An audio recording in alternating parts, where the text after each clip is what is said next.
Wanna talk? So let's talk. Yeah. Talk. You wanna talk? You gotta talk, you need to talk. News talk. I talk, you talk to Solomon. I talk, you talk to Solomon. Yeah, let's talk to Solomon. Talk to Solomon. You gotta talk, you wanna Good evening, and welcome. It's Talk to Solomon time. My name is Stan Solomon, my co-host. Chief Steve. Police Chief Steve Davis, or I should say ex-Police Chief Steve Davis, as on the 1st of January this year, he resigned his position, ran for the Republican nomination for Congress, was not successful, although he ran a good race, and so now he has some time and he's back spending it with us, and we're glad to have him back. Our guest is my friend Major General Jerry Curry. General, how are you? Super. Wow. That's a good way to be, I suppose. And of course, as we look at what's happening in our world, you can either feel good or bad, depending on your perspective. I want to ask you about a statement made by our good friend Mahmoud Ahmadinejad, who said and who boasted, Iran has won, America has backed off, and that America has abandoned Israel so that Iran and its allies might eliminate Israel. He's a moron and he's a lunatic, but that doesn't mean he's not dangerous. But his positions to me are logical based on what our government has or has not done. Would you agree? Yeah, I'd agree with that. I think that there's no question about it. You never know what in the world is going on. You know, our president has talked to Medvedev and passing messages on to Putin secretly, silently. We don't know what messages he's passing on to Iran, but it's just strange that suddenly from out of outer space, from nowhere, he just decides to say, hey, I think your president's on our side, and you're not going to back Israel any longer. Something gave him that reason. I don't know what it is, but it sure is dangerous. Chief? Well, it probably started with bowing to a Saudi king, and then our own president then berating Benjamin Netanyahu here in the United States and telling him he should go back to the previous borders of the Palestinian-Israeli borders. And obviously, I don't like it that Iran is saying that America is against Israel, because I don't believe that's true. It's our president who's against Israel, and I believe that is true. Now, General, you're a master of strategy. Let me ask you something. Do you think that our president's view and actions and words will be a factor in the upcoming election among those who think that Israel is important to the United States? Steve just said that he believes America is a vast majority pro-Israel. I agree with that. Will that be a factor in your mind? I think it's going to be a factor, but I must tell you, I'm a Republican, and I don't understand the Republican Party and how it responds and how it acts with this kind of information, particularly as it relates to Israel. It would seem to me if I were the guy who was running the RNC, the Republican National Committee, if I were in charge, I would make a point to make sure that it counted in this election. And I'd make that very clear. But the Jews have a very strange mentality also. I mean, American Jews, and that is they like Obama. It's like the black Americans. They like Obama. I don't understand this, by the way, but that is the way it is. And they will go along with most anything. He can spit on them, and they'll pretty well wipe it all off and say, well, you know, it's a little damp here, but everything's okay. Well, I think that point is well made, although polling is showing that the support for Obama in the Jewish community has dropped precipitously, that he's gone from in the 80s down to in the 50s, maybe even the low 50s. And I talk to a lot of Jewish people, and I can tell you that it is not lost on many, not all, but on many Jews, that Barack Obama is no friend of Judaism, much less Israel. And if you're a quote-unquote modern Jew that doesn't believe in God and believes in abortion, homosexuality, and government being in charge of everything, and believe in gun control, yeah, Obama's your guy. But for those for whom Judaism is important, including Messianic Jews, Orthodox Jews, many conservative Jews, he's not doing so well. Which is wonderful. We don't want him to do well. And I wish I could say the same thing in the black community. We're seeing a little bit of a backlash going on right now because of the homosexual business. But it would make me feel a lot better to see someone come out and say, we just took a poll, and the polls show that the black support of Obama is down to 50%. Wow, wouldn't that be nice? I don't think it's going to happen. All right, we're going to get to that, but I want to talk about China. China has laid claim to the South China Sea, which has billions of barrels of oil. Billions of barrels of oil translates into trillions of dollars. At a time when, now you have the Philippines, you have Indonesia, you have even Japan, that are all,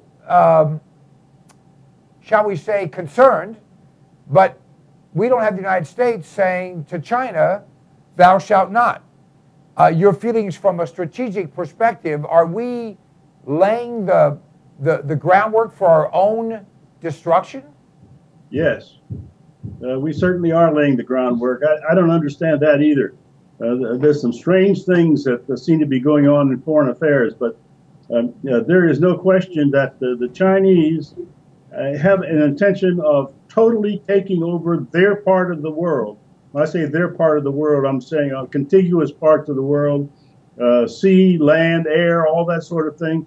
They are taking it over, and that's their, not yet, but that's their intention, is to move down that road. And I don't know who's going to stop them, because my feeling is we do not have a president who is willing to stand up and be counted. Well, this president may not be president in less than a year, God willing.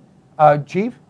Well, it's interesting, you know, we're indebted to the Chinese for, you know, billions and billions of dollars, and now the Chinese are buying our banks, and we're just, and I say our president is scared to death to do anything adverse to the Chinese people while they're taking over the world, including the United States of America. Yeah. Now, I'm with you, Chief. There's an interesting show that we did a few weeks ago, and I didn't know this, but prior to the current Chinese government, the former Chinese government issued national bonds, sovereign bonds, which many countries do. And throughout the world, if a country issues bonds, that country is obligated for those bonds. They got money, no matter that they have a change in government. We've done that in this country. Almost every country in the world has done it. There are a few countries that haven't done it, one of whom is China. Now, did you know that China owes the United States right now today over $1 trillion for bonds purchased by the United States, Chinese sovereign bonds, back after World War II? And they have simply said that wasn't our government, so we're not going to honor them. But what they owe us is just about equivalent, within 10 or 15% of what we, quote unquote, owe them. And all we have to do is say, all right, we're simply offsetting what we owe you by what you owe us, and here's the difference. Have a nice day. We don't owe you a dime, you know, and now we're going to mess with you. Wouldn't that be nice if we had a president that would say that? It would be nice, but we don't have a president who will go down that road. That's a dangerous and a tough road. But yes, I knew about the bond business with the Chinese. The Chinese are doing whatever, you know, their approach is like the Soviet Union if you go back 25, 50 years. These people do whatever they want to do. They don't care about international affairs. They don't care about international agreements. And they will take advantage of any of them. They will play the game as long as it's in their advantage. If it turns sour and it's not to their advantage, they'll simply just shrug their shoulders and walk away. Well, we need someone that will make that shrug expensive, if not fatal. Now, there's been a to-do, and this, it's a major to-do, because the control of the Senate is at stake in this election. Many of the liberals Many of the journalists are saying, well, the Republicans won't win enough seats. I believe the Republicans will end up with a net of 7 seats and have a very comfortable, 53 to 47 majority. Plus, they'll have the vice president, who will be a Republican, in my opinion. But one of the Democrats' hopes is that Elizabeth Warren, in the state of Massachusetts, historically a Democrat state, replace Senator Scott Brown, who's at most a moderate. But it turns out the latest story from Fordham was Elizabeth Warren was Harvard's first woman of color. Allegedly, she was 132nd Cherokee, which was based on a family story, but not any paperwork. That it turned out there was absolutely no credibility to it. She now is aghast that people are questioning the fact that she used this claim of being a Native American to her advantage, to gain positions, to garner advantage, and now thinks that no one should notice the fact that the only thing her relatives had to do with Indians was that they were in charge of gathering Indians to set them up for the Trail of Tears. Your thoughts? She really has made a mess out of that. I don't understand it. You know, of all the people in the world, you take one look at that blonde-haired gal, and if there's one thing you never think about is that she's an American Indian. And I'm partially an American Indian. I think I'm a little better than 132nd, but I don't know. I have no idea what the percentage is by any chance. But she has ridden that horse down the road. She's been very successful with it. And I think it's time to call her up on this little count, have a settling of accounts. And my guess is when you really have a settling of accounts, she will end up not being considered an American Indian. I don't think she should be considered a person that can tell the truth, much less an American senator. And I believe that she will lose this election based on this lie, which she can't make go away. And I liked her response when all else failed. She says, well, I have high cheekbones. Now that absolutely impressed no one, especially American Indians who have been strangely quiet on this whole thing. Maybe you have some thoughts on that. Yeah, I think they just want to stay out of it. I think they don't want to get involved. They don't want to get their hands dirty or their feet dirty or whatever it is with this particular thing. And she's going to just, I agree with you, by the way. I think she will lose the election. She will lose it out of playing this game. I'm a Native American, and I think she will lose without any question. Chief, your thoughts about people who use minority status in order to accomplish objectives? That's not all that unusual, is it? Not really, but you know, I hope we will get to the philosophy of Dr. Martin Luther King, where we judge people by the content of their character, not by the color of their skin. But this story, to me, I keep thinking 1/32. What about the 31/32 of something else? Didn't it override? I'm confused on the numbers here, because how much of something makes you something? I just don't get that part. Well, the reality is, I don't think she gives a whit. I don't think 99.9% of the people that use these things are interested in anything more than how much does that help them to get money, to get a position, to get entry, to get acceptance. And I think they shamelessly use it for that reason. And one of the things that, you know, I live in a family, my wife is half American black and half American Indian, if you will.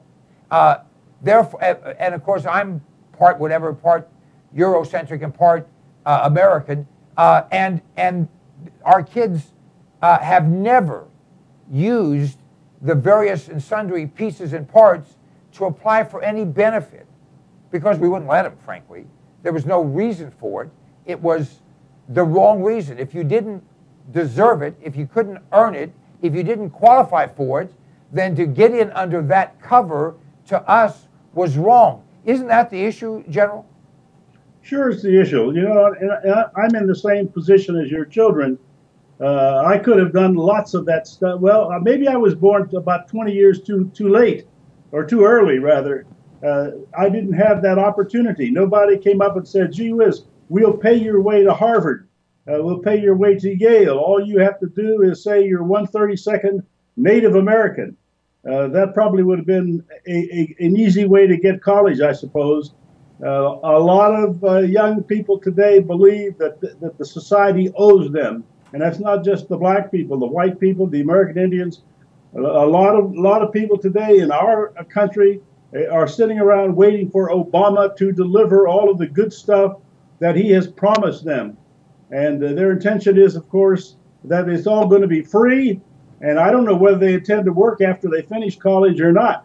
But they are going down some roads, I think, that are not very reputable. And I don't think they want to even earn work, if you will, in college. I think they think just the fact they're there should be sufficient. The fact that they exist. What is it that Jesse Jackson used to say? I am somebody? Yes. Yeah. But that doesn't mean you don't have obligations to be something of a somebody, not just your existence. The fact that you can pass gas and displace air doesn't help the world. Oh well. Here's the new one. I want your thought on, General, and I want you to please keep a straight face and be your normal, sophisticated self. Already you've blown it. Jeez. A bill has been approved by the Argentinian National Congress permitting individuals to change their gender identity at will. Today I'm a girl, tomorrow I'm a boy, the next day I'm Barack Obama, I'm a weirdo. You get to change, and maybe every time you come and you see someone go in the restroom, whoop, on your smartphone, I just made myself a girl so now I can follow her in the restroom. Well, let's start with the chief. All right, in 1963, our Congress looked at a document which was the 45 goals of the Communist Party. And I think it was 26, don't quote me on that exactly, but number 26 was to make these types of issues, gender, homosexuality, immorality, commonplace themes that would disrupt the American family, disrupt our moral values. That way it would be easier for socialism to be accepted by the American people. This is just a black and white form version of that. It's amazing to me that a national Congress, in this case Argentina,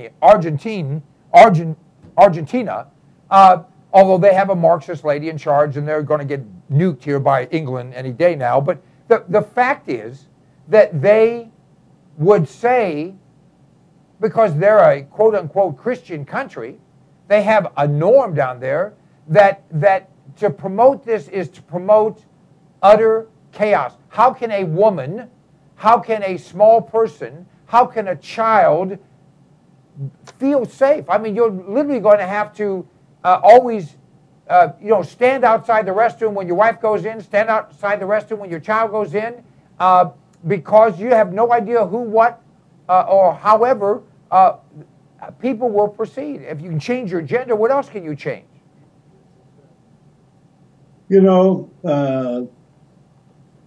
This is a time in our history for all of us to stand up and rethink who we are, to stop and think where this country is going. I think you have to have some basic guidelines if you're going to build anything of any value, of any real worth. You've got to, at some point in time, establish lines of demarcation. I think you just have to do that. And one of the things you have to do is, I would do is I'm not interested in gender one way or the other. Going down that homosexual lifestyle is an abomination as far as I'm concerned. And it makes about as much sense to me as being a pedophile.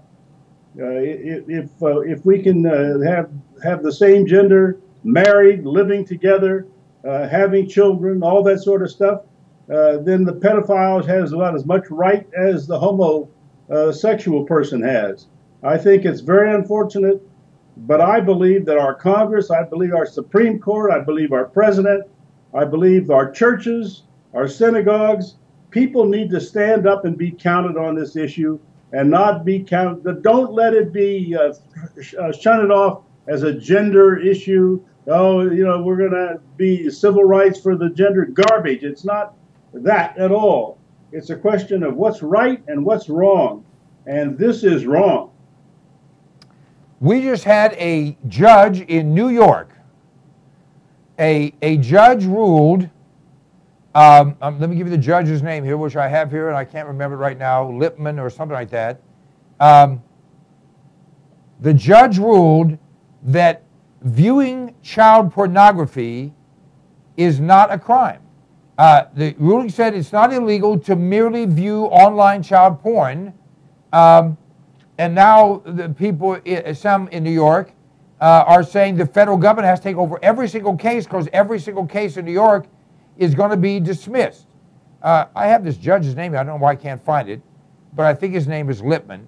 And at any rate, can you imagine this court said, the High Court unanimously agreed to reverse 2 of the dozens of child pornography counts against a former college professor, saying there's no evidence the professor did more than look at the images on his computer. Now, I'll start with the chief. Chief, if we're saying, or if a judge is saying, or if the law would say, or if the federal government would declare that viewing child porn is not illegal, how would that impact the safety of children? Well, since the beginning of time, even in the Bible, it tells us that we're obligated to protect our children. And children are not adults. They are not able to protect themselves. So it's up to us as a society and as adults to do that. And these are not paintings that someone made up. These are not just creations someone had in their head. These are pictures of actual children, and those children deserve the right to be protected from criminals who pedophiles are. And so saying all of that, if people are allowed to reproduce these pictures, these photographs, and view them and break the law and invade on these children's rights and their safety, it's our duty to protect them and to do something about this. And courts cannot create laws, and courts cannot overrule our duty to protect our children. So if the court's going to do this, it's up to our legislators to go make new laws, new versions, new whatevers, and stop this from happening. Well, of course, the laws exist. The court simply says those laws are unconstitutional. General? Well, the laws are not unconstitutional. You know, you have to in fact perform a criminal act on these children in order to take the pictures to put them on the web or wherever you're putting them on. So you're going to break the law, you are going to criminally assault these children, and then you're going to say, we're just going on with our First Amendment rights. We can look at whatever we want to look at. The answer is garbage. You can't look at anything you want to look at. You might want to look at a scene also of somebody murdering somebody. Is that okay? The answer is no, it's not okay, and we would stop that immediately. Or at least we should stop it immediately. Maybe we wouldn't anymore. But I think that as we go down that road, you cannot commit a crime and then say we're just doing it for amusement. Well, you've just hit on a very good point, General, and then, Chief, you can comment. To me, if I knowingly, that's an operative word here, if I knowingly receive stolen property, whether I asked for it or not, whether I paid for it or not, if I knowingly receive stolen property, I'm committing a crime, am I not? Yes, you are. All right. So if you knowingly view child pornography, why is that any different? Because, as the General just said, someone committed a crime to subject that child to whatever is going on. We don't have to get silly here, but why is that not knowingly participating after the fact in a criminal act? Am I making sense? You are, but again, we're bombarded with people, and obviously this judge is one of them, who has a mission to disrupt and discontinue the traditional American family, and also to allow access by pedophiles and other criminals to our children. And so this is not just something new. It's been going on for a long time. Now there are judges and other people of high regard that are involved in this, and we must take extra steps and extra measures to stop this and get them out of those positions. General, would you agree with the thought process that to logically to view child pornography is to participate in a crime after the fact?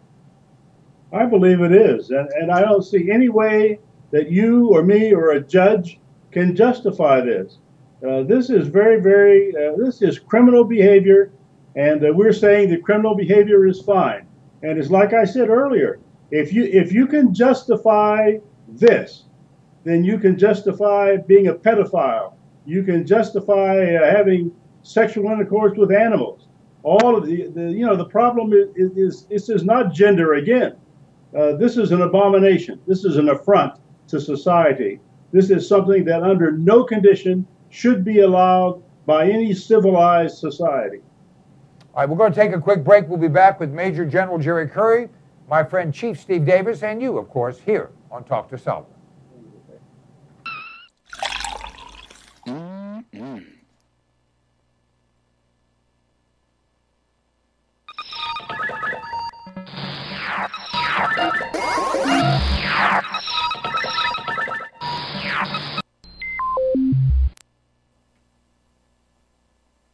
Do you like to eat? I do. We all run to the store if we're hungry, right? Well, there are times when that doesn't work. And for those times, and it may be for an hour, and it may be for a day, and it may be for a week, who knows, God's in charge, you need to have quality food.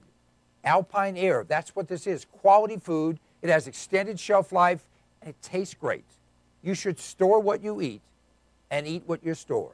Just go to cpnlive.com, click on the icon for the Alpine Air foods. It's incredibly reasonable. It's actually a way to save money.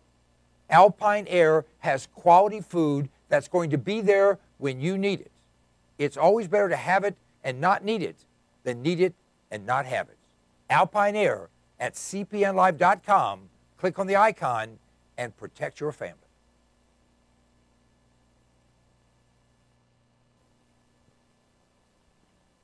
You have a computer, if you're alive today, which means you have a hard drive, which means it's going to break down. Mozy, the backup people, for thousands, for Stan, for thousands of people, for tens of thousands of people, is simply common sense. You go to cpnlive.com, click on the icon for Mozy, the backup people, and sign up. It's just a few dollars a month. Let me tell you something. We had a break-in. They stole our whole computer. You know what? When they take the computer, you can't recover anything, but we had Mozy. We had the backup. We were able to restore everything simply by buying another computer. cpnlive.com, click on the icon for Mozy, the backup people, and give yourself common sense, peace of mind, great value, the best thing you've ever done. Sooner or later, it's going to be Mozy, the backup people.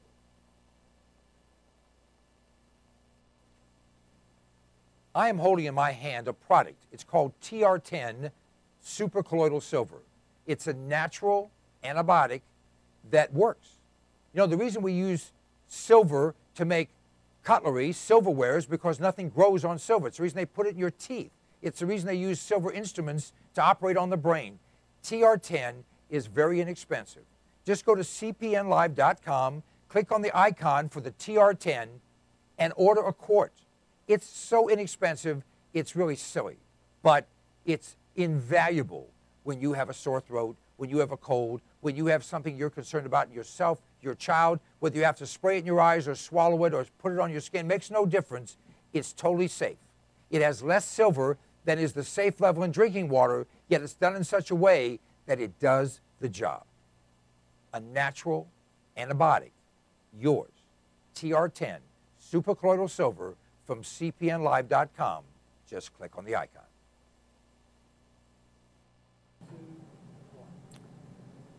Do you like being healthy? I do.